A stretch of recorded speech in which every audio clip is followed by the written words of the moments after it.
আলাইকুম প্রিয় বিদ্যার্থীরা, আশা করি আপনারা সবাই ভালো আছেন। আমাদের এই ক্লাসগুলো আপনারা মনোযোগ সহকারে দেখছেন এবং শুনছেন। আজকের ক্লাসে জাতীয় বিশ্ববিদ্যালয়ের অনলাইন ক্লাসে সবাইকে স্বাগতম। করোনাকালীন শিক্ষা কার্যক্রম চলমান রাখার স্বার্থে জাতীয় বিশ্ববিদ্যালয়ের উদ্যোগে অনলাইন ক্লাসে সংযুক্ত হতে পেরে আমি আনন্দিত। সবাইকে স্বাস্থ্যবিধি মেনে চলার আহ্বান জানাচ্ছি।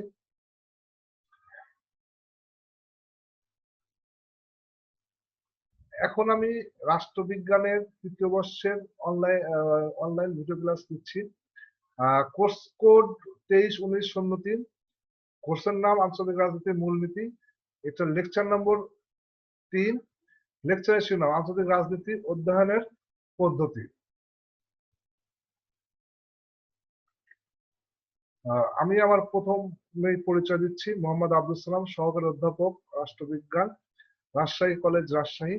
Email salam.j@gmail.com। আজকের আলোচনার শিরোনাম আন্তর্জাতিক রাজনীতি অধ্যয়নের পদ্ধতি। এখান থেকে আমরা কি কি জানতে পারবো আজকের অধ্যয়ন থেকে? যে রাজনীতি অধ্যয়নের পদ্ধতি সম্পর্কে বলতে পারবেন, আন্তর্জাতিক রাজনীতি অধ্যয়নের পদ্ধতি সমূহ বর্ণনা করা যাবে, আন্তর্জাতিক রাজনীতির সমস্যা অধ্যয়নের পদ্ধতি সমূহের আলোকে ব্যাখ্যা করা যাবে। যে কোনো বিষয় সম্পর্কে জ্ঞান লাভের জন্য দরকার হয় সুষ্ঠুভাবে সেই বিষয়কে জানা, আর প্রত্যেকটি বিষয় জানার জন্য একটা সিস্টেমেটিক উপায় বা পদ্ধতিগত ব্যাপার থাকে। কোন নির্দিষ্ট পদ্ধতি অনুসরণ করে ব্যতীত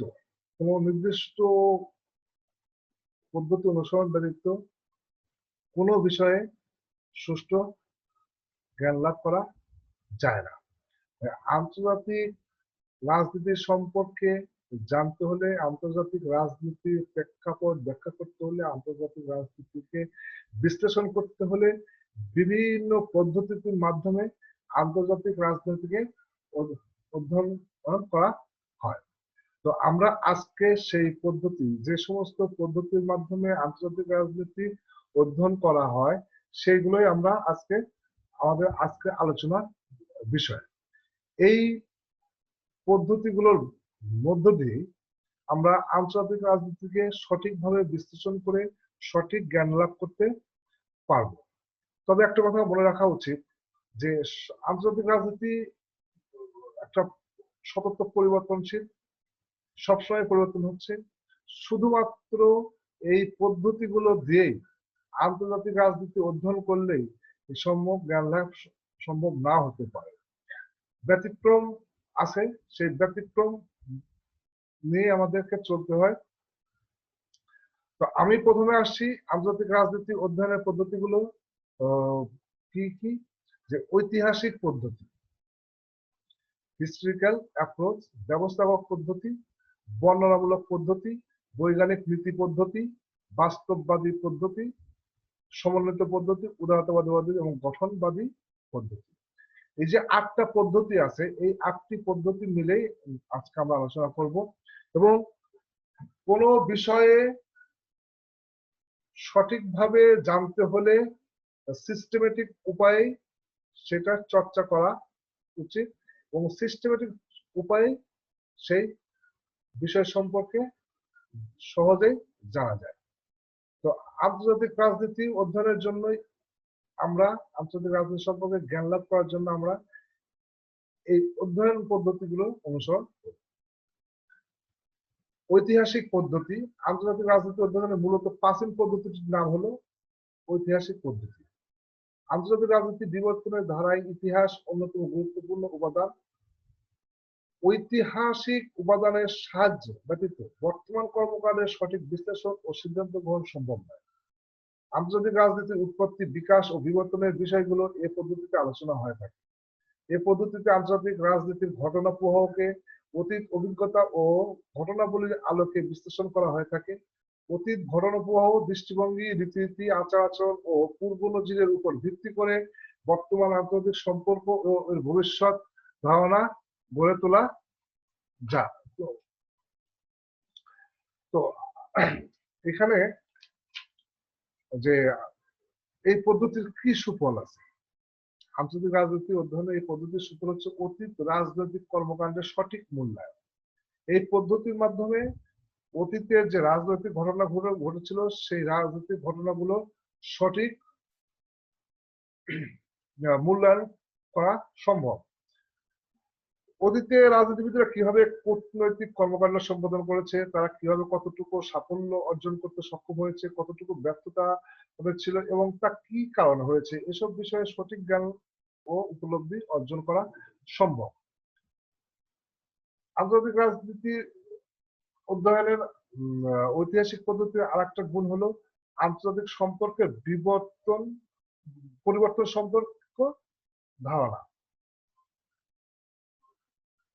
বর্তমান বিশ্বে বিগত কয়েক দশক, বিশেষ করে ঊনবিংশ শতাব্দীর শেষাংশ, বিংশ শতাব্দীর প্রথম, দ্বিতীয় ও শেষার্ধে বর্তমান আন্তর্জাতিক সম্পর্কে ব্যাপক পরিবর্তন ঘটেছে। এই পরিবর্তন সম্পর্কে সম্যক ধারণা অর্জনের লক্ষ্যই ঐতিহাসিক পদ্ধতি অবলম্বনের প্রয়োজন। এর আরেকটা গুণ হলো আন্তর্জাতিক সম্পর্কের বিবর্তনের ধারা অধ্যয়ন। আন্তর্জাতিক সম্পর্কের বিবর্তন ধারা অধ্যয়নের জন্য কূটনীতিবিদ এবং রাজনীতিবিদদের ঐতিহাসিক পদ্ধতি অনুসরণ অস্বীকার্য, কেননা এক্ষেত্রে কূটনৈতিক ইতিহাস অন্যতম প্রয়োজনীয়। সম্পর্কের গতি প্রবাহের সঠিক মূল্যায়ন।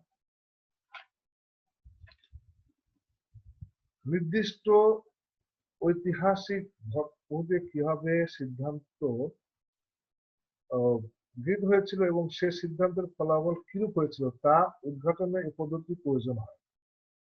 তো এর কিছু সীমাবদ্ধতা আছে। আন্তর্জাতিক রাজনীতির নতুন কোনো পরিস্থিতি বা ঘটনাচক্রে সরকার ও জনগণ বিরূপ প্রতিক্রিয়া ব্যক্ত করবে তা কখনো ঐতিহাসিক পদ্ধতি সুনির্দিষ্ট করে বলতে পারে না। ইতিহাস শুধু অতীত ঘটনাবলীর উপর আলোকপাত করতে পারে, সম্ভাব্য পথ নির্দেশ করতে পারে। নতুন পরিস্থিতিতে সিদ্ধান্ত গ্রহণ সম্পূর্ণ রাজনৈতিক বিচক্ষণতা ও দূরদর্শিতার ব্যাপার। এ ব্যাপারে ইতিহাস করণীয় নিতান্তই কম। আমাদের পরবর্তী পদ্ধতি হলো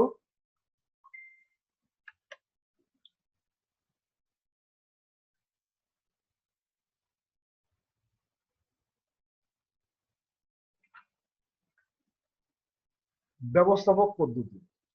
আন্তর্জাতিক রাজনীতি অধ্যয়নের পদ্ধতিগুলোর মধ্যে ব্যবস্থাপক পদ্ধতিটি বিশেষভাবে প্রভাবশালী। আন্তর্জাতিক রাজনীতির ঘটনাবলী যথাযথভাবে অনুসন্ধান পূর্ব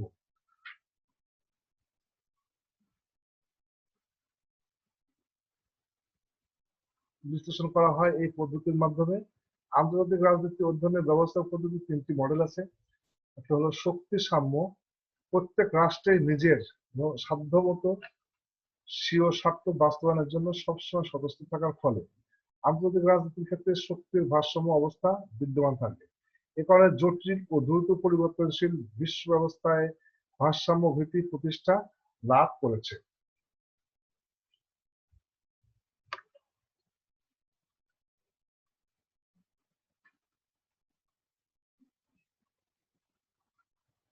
দ্বিপাক্ষিকতা।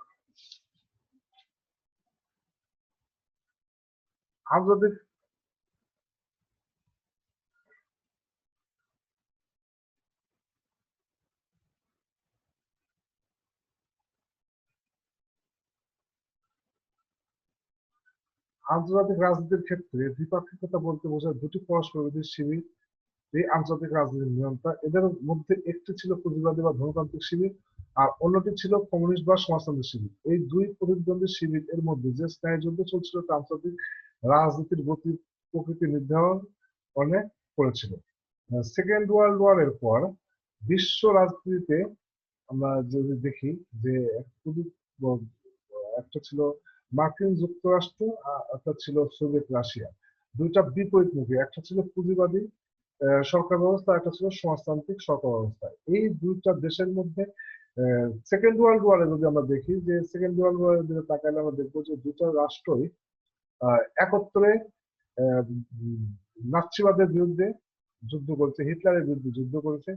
তখন কিন্তু যুদ্ধের শেষে বিজয়ী পক্ষ সোভিয়েত রাশিয়া এবং মার্কিন যুক্তরাষ্ট্র নিজেদের বিশ্বাস অবিশ্বাসের জায়গা থেকে, নিজেদের আদর্শগত জায়গা থেকে বিভেদের সৃষ্টি হয়, এবং সেই বিভেদের সৃষ্টির ফলে পৃথিবী দুইটা মেরুতে বিভক্ত হয়ে যায়। সেই দুইটা মেরু, একটা ছিল পুঁজিবাদী মেরু, আর একটা হলো সমাজতান্ত্রিক মেরু।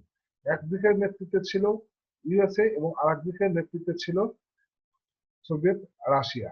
এই দুই মেরুতে পৃথিবীর অন্যান্য রাষ্ট্রগুলো বিভক্ত ছিল। তো এই দ্বিপাক্ষিকতার কারণে তখন পৃথিবীতে সবসময় একটা যুদ্ধের অবস্থা বিরাজমান ছিল, এবং কোল্ড ওয়ারের কারণে এক পক্ষ আর পক্ষকে কখন যেন আক্রমণ করে, এই অবস্থা সবসময় মনে হতো। এটা নিয়ে তখন ছিল। আর হলো যে সার্বজনীনতা। সার্বজনীনতার দৃষ্টিভঙ্গি অনুসারে আন্তর্জাতিক সমাজে শান্তি শৃঙ্খলা বজায় রাখা ও আন্তঃরাষ্ট্র বিরোধ সুশৃঙ্খল উপায়ে মীমাংসা করার জন্য বিভিন্ন আন্তর্জাতিক সংস্থা গড়ে তোলা। বর্তমানে জাতিসংঘ ও অন্যান্য আন্তর্জাতিক বিভিন্ন সংস্থা আন্তঃরাষ্ট্রীয় সমস্যা মীমাংসার ক্ষেত্রে গুরুত্বপূর্ণ ভূমিকা পালন করে চলছে। তো এই পদ্ধতির যে আমরা সিস্টেমেটিক পদ্ধতির কথা বলছি, এই পদ্ধতির কিছু সীমাবদ্ধতা রয়েছে। আন্তর্জাতিক রাজনীতি অধ্যয়নের ব্যবস্থা পদ্ধতির সীমাবদ্ধতা রয়েছে। শক্তির ভারসাম্যের সাহায্যে বর্তমান আন্তর্জাতিক ক্ষেত্রে বিদ্যমান ভিন্নমুখী জটিল ও দ্রুত পরিবর্তনশীল পরিস্থিতি সমূহের পূর্ণাঙ্গ চিত্র সম্পর্কে সম্যক ধারণা লাভ করা সম্ভব নয়। দ্বিপাক্ষিকতার মাধ্যমে সম্পূর্ণ আন্তর্জাতিক রাজনীতি ব্যাখ্যা করা কঠিন। আন্তর্জাতিক সমস্যার সমাধানও এর মাধ্যমে সম্ভব নয়। আসলে বিভিন্ন আন্তর্জাতিক যে সংস্থা আছে, বিভিন্ন আন্তর্জাতিক সংস্থা আন্তর্জাতিক রাজনীতিতে যে সমস্যা হচ্ছে, সেই সমস্যার সবকিছু সমাধান এই সংস্থাগুলো দিতে পারে না। এইগুলো ছিল দ্বিপাক্ষিক মানে সিস্টেমেটিক পদ্ধতি সীমাবদ্ধতা। আমরা করবো বর্ণনামূলক পদ্ধতি, ন্যারেটিভ অ্যাপ্রোচ। এই পদ্ধতি অনুসারে আন্তর্জাতিক সম্পর্ক কিভাবে পরিচালিত হওয়া উচিত সে সম্পর্কে সুনির্দিষ্ট মানদণ্ড ও নিয়মকানুন রয়েছে। আদর্শবাদের আলোকে আন্তর্জাতিক ব্যবস্থা অধ্যয়নের প্রবণতা দেখা যায় প্রত্যেক রাষ্ট্র নিঃস্বার্থ সাধনের জন্য শক্তি অর্জনের লক্ষ্যে অন্যান্য রাষ্ট্রের সাথে প্রতিদ্বন্দ্বিতায় লিপ্ত হয়। আন্তর্জাতিক রাজনীতি হলো শক্তির রাজনীতি। আন্তর্জাতিক রাজনীতি হলো শক্তি অর্জনের লড়াই। জাতিসংঘ সনদের মুখপাত্র আদর্শবাদের বিবৃতি লক্ষ্য করা যায়। আন্তর্জাতিক রাজনীতি অধ্যয়নের ক্ষেত্রে নৈতিক গুরুত্ব কম। তো এইখানে আমরা যেটা বলছি যে বর্ণনামূলক পদ্ধতি এখানে কিভাবে কাজ করছে, একটা হলো দার্শনিক পদ্ধতি।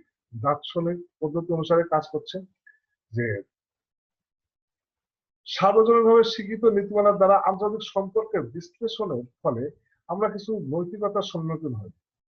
বিশেষজ্ঞগণ আন্তর্জাতিক সম্পর্ক পরিচালনার জন্য নীতিমালা প্রণয়ন করতে গিয়ে অনেক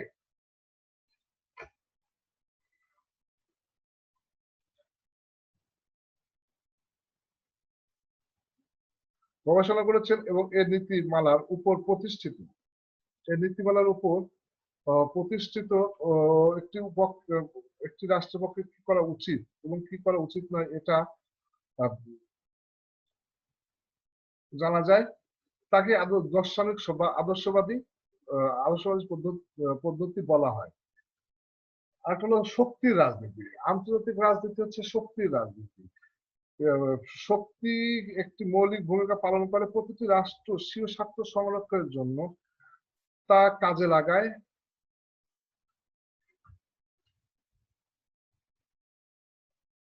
আর হলো আন্তর্জাতিক আইন ও সংস্থা।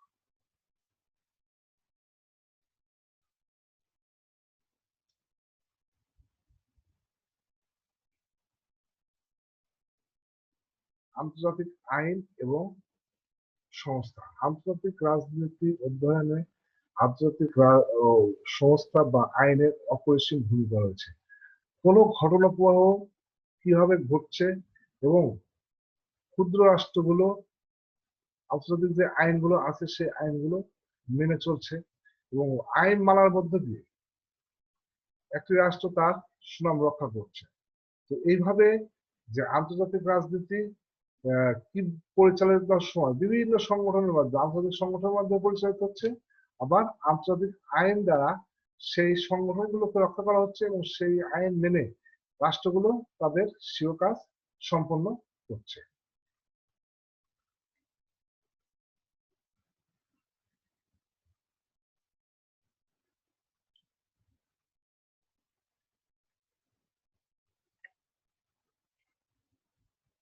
বৈজ্ঞানিক পদ্ধতি কোনো একক পদ্ধতি আন্তর্জাতিক রাজনীতি পূর্ণাঙ্গরূপে বিশ্লেষণ করা যায় না, সম্ভব নয়। তত্ত্ব উন্নয়নের জন্য বিভিন্ন পাঠ্য বিষয় থেকে অনেকগুলো কলাকৌশল আহরণ করে একত্রিত করা হয় এবং যে পদ্ধতির মধ্যে এটা করা হয় তাকে বৈজ্ঞানিক নীতি পদ্ধতি বলে। এই পদ্ধতির আওতাভুক্ত দিকগুলো সম্পর্কে আমরা আলোচনা করছি। যে সিস্টেম বিশ্লেষণ, আন্তর্জাতিক রাজনীতি সঠিকভাবে জ্ঞান লাভ করার জন্য সিস্টেমেটিক উপায়ে বা সিস্টেম বিশ্লেষণ দরকার। সিস্টেমের মাধ্যমে, বিশ্লেষণের মাধ্যমে একটি ঘটনা বিশ্লেষণ করে সেই ঘটনা থেকে জ্ঞান লাভ করা সম্ভব হয় এবং সেই জ্ঞান পরবর্তীতে কাজে লাগানো যায়। কার্যকারণবাদ বা সংহতি,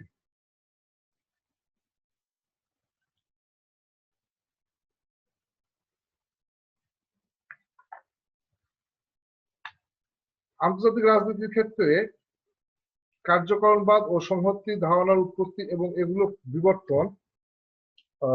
বিবর্তন প্রসার দীর্ঘদিনের ক্রম বিবর্তন এবং কিন্তু চিন্তার বিভিন্ন আন্তর্জাতিক সমস্যার মধ্যে গড়ে উঠেছে। এসব সংগঠন বিভিন্ন রাষ্ট্রকে সাধারণ স্বার্থের বন্ধনে আবদ্ধ করে তাদের সমস্যা সমাধানে প্রয়াস পায়। সিদ্ধান্ত গ্রহণ, সিদ্ধান্ত গ্রহণ কিভাবে সম্পন্ন হবে? একটি রাষ্ট্র বিভিন্ন আন্তর্জাতিক ঘটনা প্রবাহের আলোকে অতীত ঘটনাগুলো বিশ্লেষণ করে সে তার সিদ্ধান্তগুলো প্রয়োগ করছে। সিদ্ধান্ত গ্রহণের ক্ষেত্রে প্রত্যেকটা রাষ্ট্রের নিজস্ব বিবেচনা থেকে এবং অন্যান্য বন্ধু রাষ্ট্রের পরামর্শের মাধ্যমে সবাই সিদ্ধান্ত গ্রহণ করে থাকে। দ্বন্দ্ব বিশ্লেষণ, আমরা বলছি যে আন্তর্জাতিক রাজনীতি হচ্ছে ক্ষমতার রাজনীতি, শক্তির রাজনীতি। যেখানে শক্তি আছে সেইখানে দ্বন্দ্ব আছে। আন্তর্জাতিক রাজনীতিতে দ্বন্দ্ব এবং দ্বন্দ্ব, সংঘাত, শান্তি এগুলো পাশাপাশি অবস্থান করছে। কোন ঘটনার কার্যকারণ বিশ্লেষণ ছাড়া যেমন ওই ঘটনা সম্পর্কে সম্যক ধারণা লাভ করা যায় না, তেমনি আন্তর্জাতিক রাজনীতিতে দ্বন্দ্ব বিশ্লেষণ ব্যতীত কোনো ঘটনা সম্পর্কে, সেই দ্বন্দ্ব সম্পর্কে জ্ঞান লাভ করা সম্ভব হয় না। এজন্য কোনো ঘটনার পিছনে কি কারণে দ্বন্দ্ব সৃষ্টি হয়েছে সেটা বিশ্লেষণ করা প্রয়োজন। সেই বিশ্লেষণের মাধ্যমে সঠিক জ্ঞান লাভ করা যায়। কৌশলগত বিশ্লেষণ, কৌশলগত বিশ্লেষণ বৈজ্ঞানিক নীতি পদ্ধতির একটা কৌশল। এইখানে একটি রাষ্ট্রের সাথে আরেকটি রাষ্ট্রের কোন ধরনের কৌশল বিদ্যমান এবং একটি ঘটনার সঙ্গে আরেকটি ঘটনা পরম্পরায় কিভাবে আছে, কেন ঘটনাগুলো ঘটছে, সেই ঘটনাগুলোর কৌশল সঠিকভাবে জানা দরকার। সঠিক ভাবে কৌশলগত বিশ্লেষণ, কোনো ঘটনার কৌশলগত বিশ্লেষণ করতে না পারলে আন্তর্জাতিক রাজনীতিতে সেই ঘটনা সম্পর্কে সঠিকভাবে জ্ঞান লাভ করা সম্ভব হয় না। এই জন্য আন্তর্জাতিক রাজনীতি অধ্যয়নের জন্য কোনো ঘটনার বা সঠিক বিশ্লেষণ প্রয়োজন। শান্তি গবেষণা, আন্তর্জাতিক রাজনীতিতে শান্তির থাকবে, শান্তির জন্য প্রত্যেকটা মানুষ যেমন শান্তি চায়, প্রত্যেকটা রাষ্ট্রের চাহিদা শান্তি। কিন্তু শান্তি নিয়ে গবেষণা, যে এই আমরা দেখছি যে অনেক আন্তর্জাতিক প্রতিষ্ঠানগুলো আছে, সেই প্রতিষ্ঠানগুলো শান্তি প্রতিষ্ঠার জন্য কাজ করছে। শান্তি গবেষণা মাধ্যমে আন্তর্জাতিক রাজনীতির বিভিন্ন ঘটনা সঠিক এবং সুচারু বিশ্লেষণ সম্ভব হয়।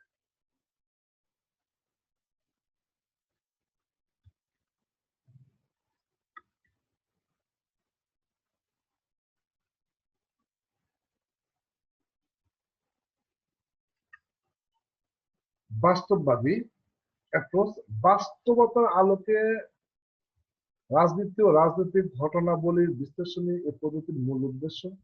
রাজনীতির তত্ত্বজ্ঞানের চেয়ে বাস্তবতাই মুখ্য বিবেচ্য বিষয়। নিচে বাস্তবতার 6টি নীতি উল্লেখ করা হলো। মানব প্রকৃতির উপর নির্ভরশীল। বাস্তববাদী পদ্ধতি বিশ্বাস করে সামাজিক ঘটনা প্রবাহের মতো রাজনৈতিক ঘটনা প্রবাহ ও বস্তুগত বিধিবিধান দ্বারা নিয়ন্ত্রণ ও পরিচালিত হয়। বাস্তবতার নিরিখেই কোনো ঘটনাকে বিশ্লেষণ করা মাধ্যমে মানুষ তার বিভিন্ন ধরনের মানব সমাজে মানুষ আছে, সেই মানুষগুলোর এক একজনের ক্রাইটেরিয়া এক এক রকম, সেগুলো সঠিকভাবে বিশ্লেষণ হওয়া প্রয়োজন। একটা রাষ্ট্রপ্রধান বা সরকার প্রধান এর সাথে আর একটা রাষ্ট্রপ্রধান বা সরকার প্রধানের কিছু পার্থক্য পরিলক্ষিত হয়। তো মানব প্রকৃতির উপর কোনো ঘটনা অনেকাংশে নির্ভরশীল।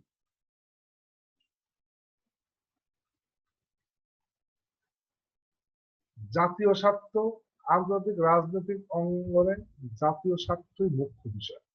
জাতীয় স্বার্থের ধারণায় রাজনীতির বাস্তবতাকে আন্তর্জাতিক ক্ষেত্রে প্রতিষ্ঠিত করেছে। কোন রাষ্ট্র জাতীয় স্বার্থকে বিসর্জন দিয়ে আন্তর্জাতিক রাজনীতিতে টিকে থাকতে পারে না। জাতীয় স্বার্থের বাস্তবায়নই হলো আন্তর্জাতিক রাজনীতির মূল কলাকৌশল। রাজনৈতিক বাস্তবতা, কোন রাষ্ট্রই রাজনৈতিক বাস্তবতার ঊর্ধ্বে নয়। রাজনৈতিক বাস্তবতার মাধ্যমে আন্তর্জাতিক রাজনৈতিক ঘটনা প্রবাহগুলো চলে আসে। রাজনৈতিক বাস্তবতার কাছে জাতীয় স্বার্থ কখনো অপরিবর্তনীয় নয়। স্বার্থের ধারণা সময় ও স্থানের পরিবর্তনের ফলেও অপরিবর্তিত থাকে। রাজনৈতিক বাস্তবতা কারণে কোন রাষ্ট্র তার জাতীয় স্বার্থকে বিসর্জন দিয়ে আন্তর্জাতিক রাজনীতিতে টিকে থাকতে পারবে না। রাজনৈতিক প্রজ্ঞা ও দূরদর্শিতা, এটি মানুষের উপর নির্ভরশীল। মানুষ, কোন রাষ্ট্রপ্রধানের রাজনৈতিক প্রজ্ঞা অন্য একজন রাষ্ট্রপ্রধানের রাজনৈতিক প্রজ্ঞার চেয়ে ভিন্নতর হতে বাধ্য। রাজনৈতিক বাস্তবতা রাজনৈতিক কর্মকাণ্ডের মাঝে নৈতিকতা বোধ জাগ্রত করে। রাজনৈতিক বাস্তবতা বিচক্ষণতা বা দূরদর্শিতাকে রাজনীতির সদস্য গুণরূপে গণ্য করে।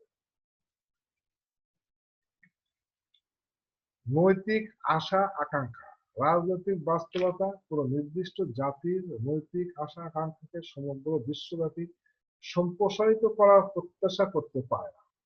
প্রত্যেক জাতি তার নিজ নিজ কার্যাবলী ও আশা আকাঙ্ক্ষাকে নৈতিকভাবে সমর্থনযোগ্য মনে করে। স্বাধিকার রক্ষা, রাজনৈতিক বাস্তবতা ও অন্যান্য চিন্তার মধ্যে পার্থক্য খুবই স্পষ্ট ও গভীর। রাজনৈতিক বাস্তবতা রাজনৈতিক স্বাধিকার রক্ষার উপর গুরুত্ব আরোপ করে।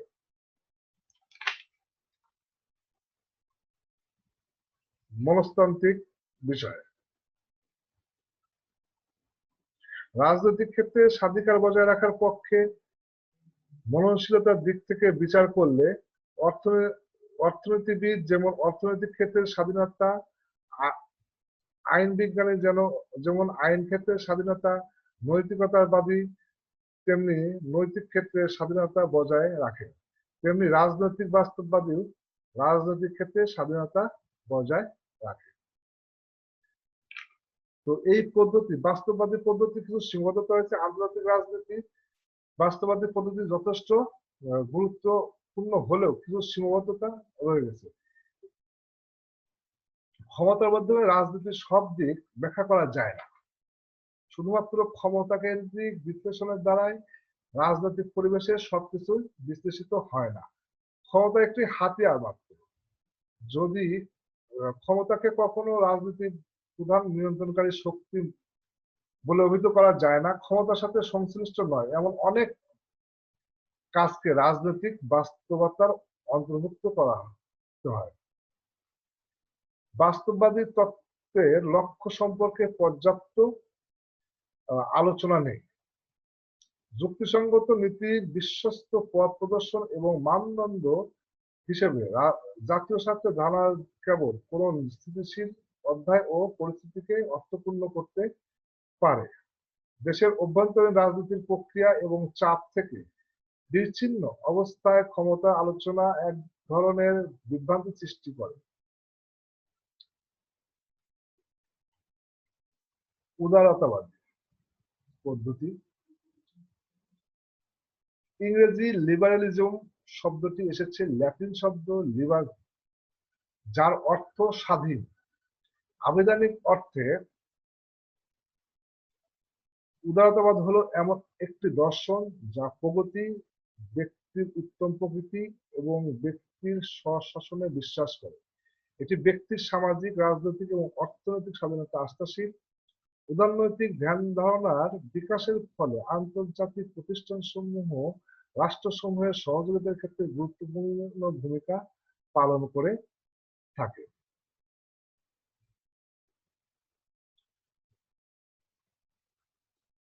আন্তর্জাতিক রাজনীতির মধ্যে উদারতাবাদী চিন্তাধারার তিনটি আন্তঃসম্পর্ক নীতির ভিত্তিতে বৃত্তাকারে ঘুরতে থাকে।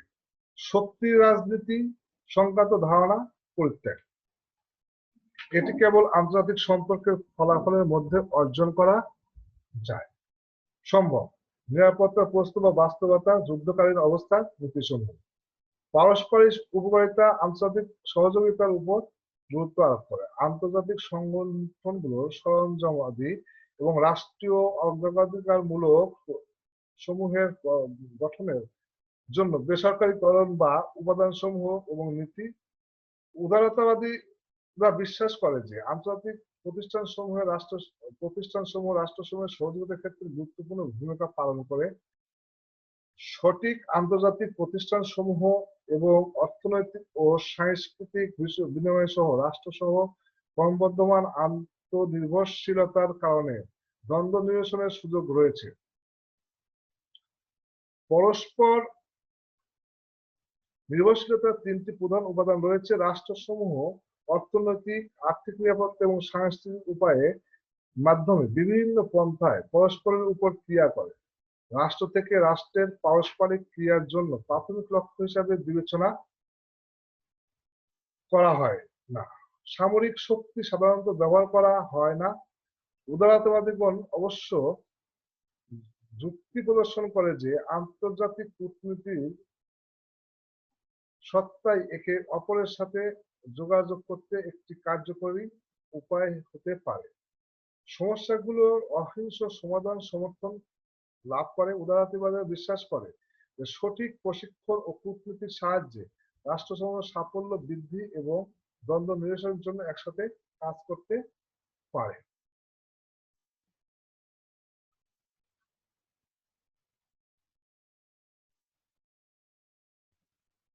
গণতান্ত্রিক শক্তি তত্ত্ব। ব্যাপক অর্থে অভ্যন্তরীণ রাজনৈতিক শাসন প্রণালী, ধরনসমূহ এবং অভ্যন্তরীণ রাজনীতি আন্তর্জাতিক সম্পর্কের উপর প্রভাব সৃষ্টি করে। বাণিজ্যিক শান্তি তত্ত্ব। এ তত্ত্ব যুক্তি প্রদর্শন করে যে মুক্ত বাণিজ্য আন্তর্জাতিক সম্পর্কের সংঘর্ষকে প্রশমিত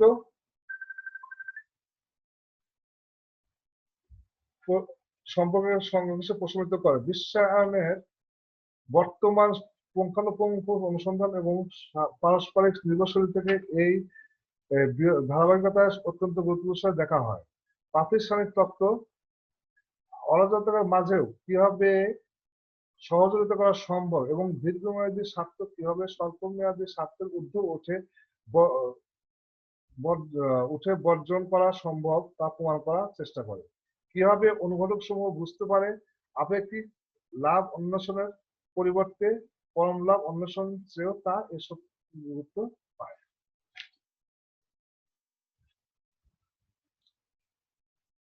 রাষ্ট্রীয় আচরণ সংশোধন ও নিয়ন্ত্রণে আন্তর্জাতিক আইনের ভূমিকা। উদারবাদী আদর্শ আন্তর্জাতিক রাজনীতির উপর ও উদারবাদপন্থী রাষ্ট্রগুলোর উপর কতখানি প্রভাব ফেলে তা ও এ তত্ত্বের আলোচনায় প্রাধান্য পায়। আন্তর্জাতিক রাজনীতিতে বিভিন্ন ধরনের ইউনিয়ন সমূহ যেমন অত্যধিক পরিমাণে প্রাতিষ্ঠানিকরণকৃত জোট সমূহ, ন্যাটো, লিগ অব নেশন উদারবাদী তত্ত্ব আলোচনা করে। রাষ্ট্র ছাড়িয়েও আন্তর্জাতিক সম্পর্ক প্রভাবিত করা অসাম্প্রদায়িকতার গুরুত্বপূর্ণ ভূমিকা নিয়ে আলোচনা করে এই তত্ত্ব।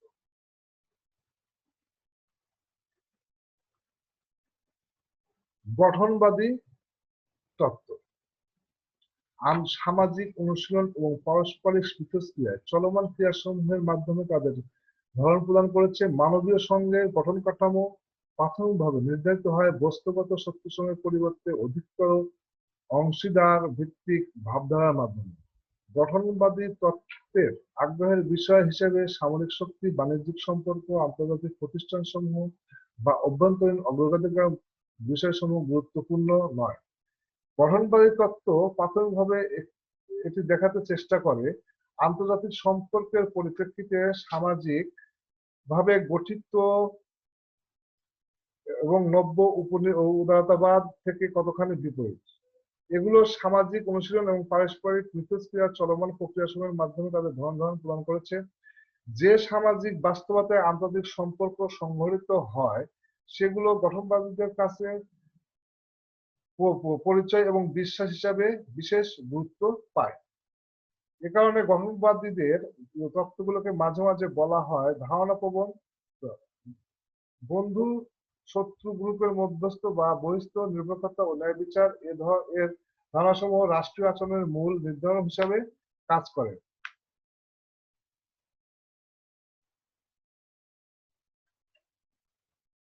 সমন্বিত পদ্ধতি আন্তর্জাতিক রাজনীতি বিশ্লেষণে ব্যবহৃত বিভিন্ন পদ্ধতির অপরিহার্য অংশ বিশেষ নিয়ে গঠিত বলে এ পদ্ধতিকে সমন্বিত পদ্ধতি বলা হয়। কোনো একটি পদ্ধতি ব্যবহার করে আন্তর্জাতিক কোনো একটি সমস্যার তত্ত্বীয় ব্যাখ্যা বিশ্লেষণ সম্ভব হয় না। এসব ক্ষেত্রে বিভিন্ন পদ্ধতি ও দৃষ্টিকোণের সমন্বয়ে একটি বিশ্লেষণী কাঠামো গঠন করা অপরিহার্য হতে পারে। আন্তর্জাতিক রাজনীতির মৌলিক উপাদানগুলোর একটি তালিকা প্রণয়ন করলে দেখা যায় যে একমাত্র সারগ্রাহী সমন্বিত পদ্ধতির মাধ্যমে এ সকল উপাদানের ব্যাখ্যা করা সম্ভব। তাছাড়া সারগ্রাহী সমন্বিত পদ্ধতি বাস্তব ভিত্তিক অভিজ্ঞতা লব্ধ বিশ্লেষণাত্মক এবং যুগোপযোগী। তো আন্তর্জাতিক রাজনীতি অধ্যয়ন যেহেতু সতত পরিবর্তনশীল, যার কারণে আমরা যে পদ্ধতিগুলো আলোচনা করলাম এই পদ্ধতিগুলোর মধ্যেই শুধুমাত্র এই পদ্ধতিগুলো দিয়েই আন্তর্জাতিক রাজনীতি সঠিকভাবে বিশ্লেষণ করা সম্ভব নয়। আন্তর্জাতিক রাজনীতিতে সবসময় পরিবর্তন হচ্ছে। তো এই বাস্তবতার আলোকে এই পরিবর্তনের কারণে শুধুমাত্র এই পদ্ধতিগুলোর মাধ্যমে আন্তর্জাতিক রাজনীতির জ্ঞান লাভ সব সম্ভব নয়। বাস্তবতার আলোকে আন্তর্জাতিক রাজনীতি আলোচনা করা হয়ে থাকে। কোনো বাস্তব ঘটনা প্রেক্ষিতে আন্তর্জাতিক রাজনীতি অনেক কিছু নির্ভর করে।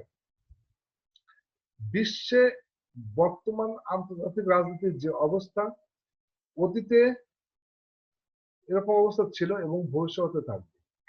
আন্তর্জাতিক রাজনীতি সতত পরিবর্তনশীল। এই সতত পরিবর্তনশীল একটি ঘটনাকে শুধুমাত্র পদ্ধতিগত আলোচনার মাধ্যমে তার জ্ঞান লাভ করা সম্ভব হয় না। তো আমরা আন্তর্জাতিক রাজনীতির যে বিষয়গুলো আলোচনা করলাম, অধ্যয়ন পদ্ধতি সম্বন্ধে আলোচনা করলাম, এই পদ্ধতিগুলো নিয়ে আপনাদের যদি কোনো প্রশ্ন থেকে থাকে আপনারা আমাকে ইমেল করবেন, আমি আপনাদের প্রশ্নের উত্তর দিব।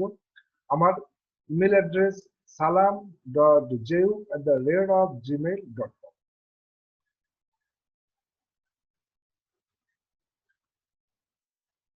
তো আমাদের ক্লাসটা শেষ।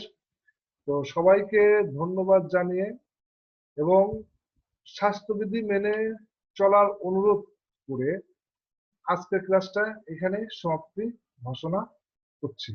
আল্লাহ হাফেজ।